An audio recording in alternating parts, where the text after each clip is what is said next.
ہمارا دیہاتی ماحول زمیندارہ ماحول ہے، نہیں اب تو شہروں میں بھی یہی حال ہے۔ جس نے وہ لیول اے لیول کیا ہے اسے کیا پتہ ماں کسے کہتے ہیں باپ کسے کہتے ہیں۔ تو میں نے اپنی آنکھوں سے باپ کی بے بسی اور بیٹے کا غرانہ ایک دفعہ نہیں کتنی دفعہ دیکھا۔ تو میرے واسطے آج تک ہی کیتا ہے، تو میرے واسطے آج تک ہی بنایا ہے۔ وہ کہتا ہے اچھا میرا بچہ جداں جوان ہو سو آپ پہ سمجھ جسو۔ جبریل انسانی شکل میں آئے کہ یا رسول اللہ کچھ سوال کیے، قیامت کب آئے گی؟ کہا اللہ کو پتہ ہے۔ کہا کوئی نشانی؟ فرمایا جب دیکھو کہ بیٹیاں بھی ماؤں کو نوکر کی طرح دھتکار رہی ہوں تو سمجھنا قیامت آنے والی ہے۔ کچھ عرصہ پہلے ایک بچی اور ماں، تو ماں کچھ بات کر رہی تھی اور بیٹی کہہ رہی تھی بھوک نہیں بھوک نہیں، اور اس کی ماں کے خون سے بھرے ہوئے آنسو بہہ رہے تھے اور اس کی ہچکیاں لگ رہی تھی کہ یہ وہ ہے جس کو میں نے اپنے پیٹ سے جنا اور اپنی چھاتی کا دودھ پلاتے پلاتے پلاتے میں نے کتنی تکلیفیں برداشت کی، اور آج کر یہ بھوک نہیں۔ کہ ایک بدو آیا صحابی کا، یا رسول اللہ میرا باپ مجھ سے پوچھے بغیر میرے مال کو خرچ کر دیتا ہے۔ آپ نے فرمایا بلاؤ گئی۔ جب اسے پتہ چلا کہ میرے بچے نے میری شکایت کی ہے تو اسے بڑا دکھ ہوا، تو اس نے دل ہی دل میں چند اشعار پڑھے، زبان پہ ادا نہیں دل میں آئے۔ تو جب وہ مسجد میں انٹر رہا تو جبریل پہلے آئے بیٹھے تھے کہ یا رسول اللہ اللہ فرما رہے ہیں اس سے کہو کہ پہلے وہ اشعار سنائے جس کو اس کے کانوں نے نہیں سنا، لیکن اللہ نے من فوق عرش ہی سن لیا ہے، عرش کے اوپر اللہ نے سن لیا ہے۔ تو آپ نے اس سے ارشاد فرمایا کہ تمہاری بات ہم سنتے ہیں باپ بیٹے کی، لیکن پہلے وہ شعر سناؤ جو تیری زبان سے ادا نہیں ہوئے، تیرے کانوں نے نہیں سنے، تیرے دل کی گونج تھی اور تیرے دل کی آہ اور فریاد تھی جو دل ہی میں گھٹ کے رہ گئی، اسے اللہ نے سنا ہے۔ وہ کہتا ہے سناؤ۔ کہنے لگا یا رسول اللہ آپ کا رب ہر وقت ہمارے ایمان کو آپ پر زیادہ سے زیادہ بڑھاتا رہتا ہے، اس ذات کی قسم جس کے قبضے میں میری جان ہے۔ یہ چند میرے دکھ بھرے خیالات الفاظ کی شکل میں ڈھلے، لیکن میری بزم تصور میں ہی رہے اور وہیں دفن ہو گئے، باہر نہیں نکلے، میری زبان سے ادا نہیں ہوئے، میرے کانوں نے نہیں سنا، آپ کے رب نے سن لیا۔ اب نے کہا اچھا بتاؤ تو نے کہا کیا تھا؟ تو انہوں نے کہا جی میں نے بچے کی جب سنی شکایت میری کی ہے تو میں نے کہا تھا غضوتک مولودا وعلتک یافعا تعل بما اجنی علیک وتنہل وَإِذَا ذَاقَتْكَ بِالسُّقْمِ لَيْلَةً لَمْ أَبِتْ لِلسُّقْمِكَ إِلَّا سَاهِرًا أَتَمَلْمَلُ كَأَنِّي أَنَا الْمَتْرُوكُ دُونَكَ بِالَّذِي تُرِكْتَ بِهِ دُونِي وَعِنِي يَتَحْمَلُهُ تَخَافُ الرَّضَى نَفْسِي عَلَيْكَ وَإِنَّهَا لَتَعْلَمُ أَنَّ الْمَوْتَ وَقْتٌ مُؤَجَّلٌ فَلَمَّا بَلَغْتَ السِّنَّ وَالْغَايَةَ الَّتِي إِلَيْهَا مَدَى مَا فِيكَ كُنْتُ أُؤَمِّلُ جَعَلْتَ جَزَائِي غِلْظَةً وَفَظَاظَةً كَأَنَّكَ أَنْتَ الْمُنْعِمُ الْمُتَفَضِّلُ فَلَيْتَكَ إِن لَّمْ تَرَعَ حَقَّ أُبُوَّتِي فَعَلْتَ كَمَا الْجَارُ الْمُجَاوِرُ يَفْعَلُ فَأَوْلَيْتَنِي حَقَّ الْجِوَارِ وَلَمْ تَكُنْ عَلَيَّ بِمَالٍ دُونَ مَالِكَ تَبْخَلُ۔ میں بھی ترجمہ کرتا ہوں۔ اس کا میرے نبی پر کیا اثر ہوا کہ آپ کا ٹپ ٹپ آنسو گر رہے تھے اور آپ کی داڑھی آپ کے آنسوں سے تر ہو رہی تھی۔ یہ اتنا فصیح کلام ہے کہ عربوں کو بھی پسینہ آ جائے گا ترجمہ کرنے کے لیے، تو میں تو عربی نہیں ہوں، لیکن یہ فخر تو حاصل ہے، بھلے ہیں یا برے ہیں دو چار قدم ہم بھی تیرے ساتھ چلے ہیں۔ کچھ عرصہ اہل علم کی محفلوں میں بیٹھے، کچھ زبان کی شناسائی ہوئی، تو میں اپنی کم مائگی کے ساتھ اس کا ترجمہ کروں گا۔ وہ کہتا ہے غزوتک مولودا وعلتک یافعا تعل بما اجنی علیک و تنحل، میرے بیٹے جس دن تو پیدا ہوا ہم نے اپنے لیے جینا چھوڑ دیا، ہوئے ہوئے ہوئے ہوئے، ہم تیرے لیے جیے۔ تیری ماں تجھے دودھ پلاتی تھی، میں تیرے لیے روٹی کے نوالے لاتا تھا، میری ساری کمائی پہلی اور آخری سب تیرے اوپر لگتی تھی۔ تجھے خوش دیکھتے تھے تو خوش ہوتے تھے، تجھے روتا دیکھتے تھے تو ہم روتے تھے۔ وَإِذَا ذَاقَتْكَ بِالسُّقْمِ لَيْلَةً لَمْ أَدْلِ سُقْمَكَ إِلَّا سَاهِرًا أَتَمَلْمَلُ۔ جب تو کبھی بیمار ہو جاتا تھا تو تیرے سرانے بیٹھ کر ہم ساری رات روتے تھے اور دعائیں کرتے تھے، یا اللہ ہمارے بچوں کو بچا دے، ہمارے بچوں کو صحت دے دے۔ اس تڑپ میں ساری رات میں جاگتا تھا، تیرے لیے میں نے اپنا سب کچھ لگا دیا، اپنے لیے جینا چھوڑ دیا، اپنی خواہشات کو دبایا، تیری ہر خواہش کو پورا کیا۔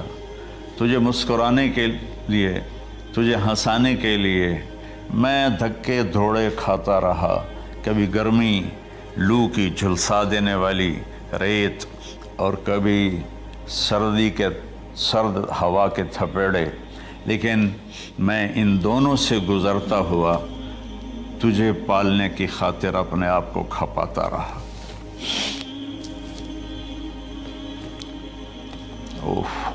فلما بلغت السن والغایۃ التی الیہ مدی ما فیک کنت اؤمل۔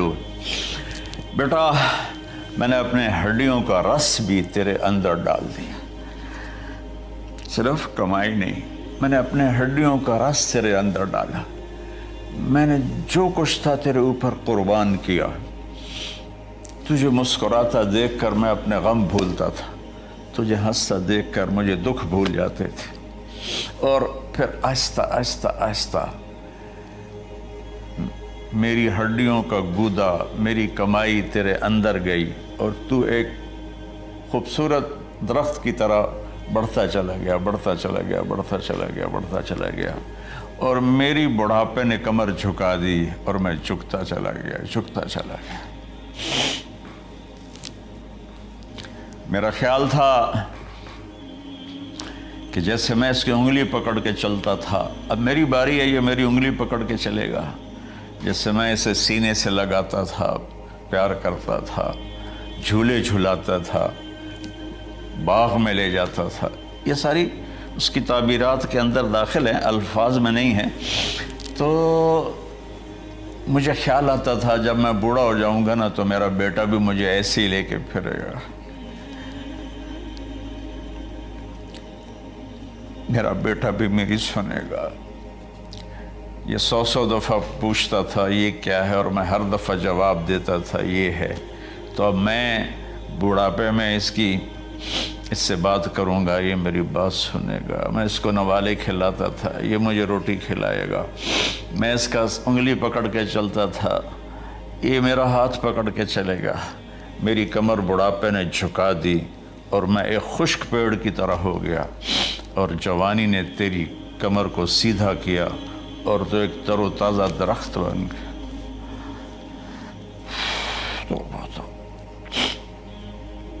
تو مجھے خیال آیا کہ میں نے 20 سال اس بچے کو پالا ہے، ابھی اپنی ماں اور باپ کو دیکھے گا، لیکن ایک دم اچانک کیا ہوا؟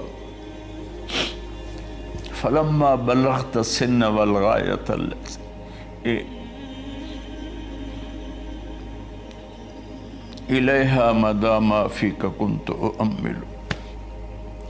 جب تو اس عمر کو پہنچا جس میں ہماری امیدیں تیرے ساتھ لگ گئیں، ہمیں بڑھاپے نے بے آسرا کر دیا اور تیری جوانی نے تجھے ہمت دے دی، تب ہمارا خیال آیا کہ اب یہ ہمارے ساتھ وہی کرے گا جو ہم نے اس کے ساتھ کیا۔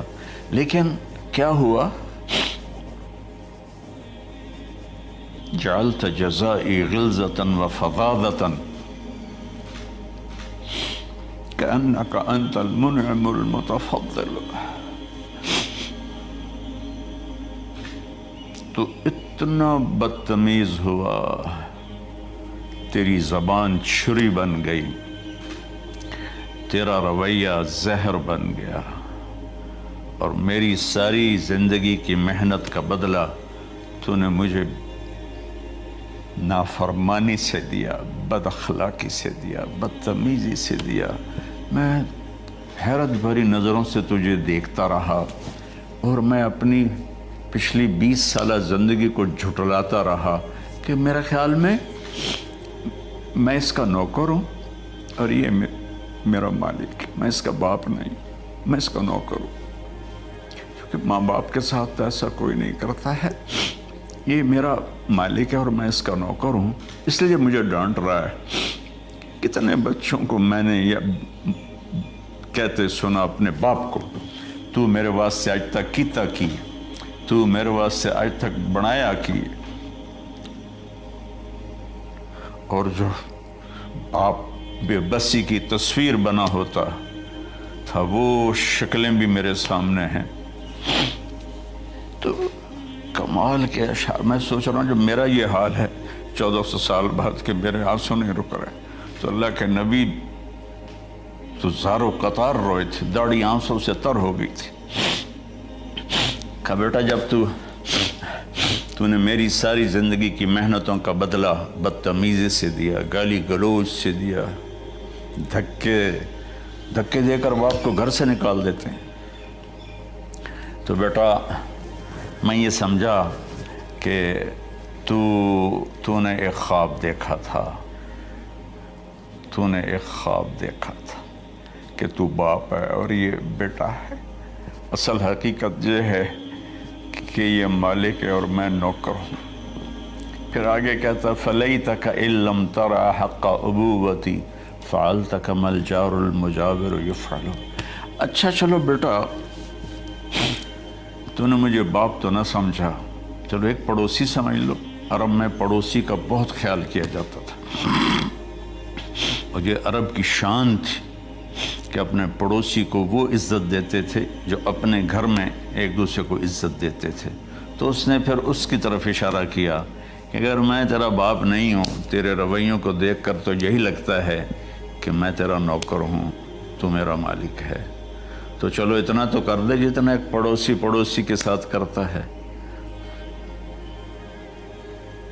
فَأَوْلَيْتَنِي حَقَّ الْجِوَارِ وَلَمْ تَكُنْ عَلَيَّ بِمَالٍ دُونَ مَالِكَ تَبْخَلُ۔ تو پڑوسی پر تو عرب خرچ کرتے ہیں، تو بھی تھوڑا سا میرے اوپر خرچ کر دیتا اور تو بخیل نہ بنتا، اور میرے خوابوں کو چکنا چور کر دیا، میری امیدوں پر پانی پھیر دیا، میرے بڑھاپے کو ذلت اور رسوائی میں بدل دیا۔ اچھا میرا پتر جا خوش رہو۔ ماں باپ کہاں بد دعائیں کرتے ہیں؟ تو میرے نبی کی آنکھوں سے آنسو، یہ ساری داڑھی تر ہو گئی، تو آپ نے اس کے بچے کو گریبان سے پکڑا اور جھٹکا دے کر دھکا دے کر دفع ہو جا، انت ومالک لابیک، تو اور تیرا سب کچھ تیرے باپ کا ہے۔ حضرت علی رضی اللہ تعالیٰ عنہ سے کسی نے پوچھا کہ آپ کے بیٹے حسن کیسے بیٹے ہیں؟ کہا حسن میرا وہ بیٹا ہے کہ جب میں چلتا ہوں تو میرے آگے نہیں چلتا، میرے پیچھے چلتا ہے، جب کہیں بیٹھنے کا موقع آتا ہے تو یہ پہلے نہیں بیٹھتا، پہلے مجھے بٹھاتا ہے پھر خود بیٹھتا ہے، جب کھانے پر بیٹھتے ہیں تو یہ روٹی کی طرف ہاتھ نہیں بڑھاتا جب تک میں نہ بڑھاؤں، یہ سالن کی طرف ہاتھ نہیں بڑھاتا جب تک میں نہ بڑھاؤں، میں کمرے میں ہوں تو یہ چھت پہ نہیں چڑھتا کہ میرے باپ کی بے ادبی ہو جائے گی۔ میں حالانکہ چھت پہ چڑھنا ضرورت کے لیے ہوتا ہے، لیکن قربان جائیں اہل بیت کے ایسے ہی اخلاق ہوتے ہیں، آل رسول ایسے ہی ہوتے ہیں۔ میرے عزیزوں نوجوانوں سے کہہ رہا ہوں جن کے والدین زندہ ہیں، ہم تو محروم ہو گئے، وہ قبروں میں چلے گئے، لیکن میں اتنا مصروف رہتا ہوں۔ اب یہ کرونا کی وجہ سے گھر میں بیٹھے ہوئے ہیں، یعنی میری زندگی ایسے پہیے کی طرح گھومی ہے، اور پھر دل کی تکلیف، پھر اس کے ساتھ سر کا درد شدید، اس کے باوجود میں روزانہ 10 نفل اپنے باپ کے لیے پڑھتا ہوں، 10 نفل اپنی ماں کے لیے پڑھتا ہوں، اور 4 نفل اپنی خالہ کے لیے پڑھتا ہوں کہ ساری زندگی سجدوں میں سر رکھ کے اس کا ثواب ماں باپ کو پہنچاؤں، تو ماں باپ کا حق ادا نہیں ہو سکتا۔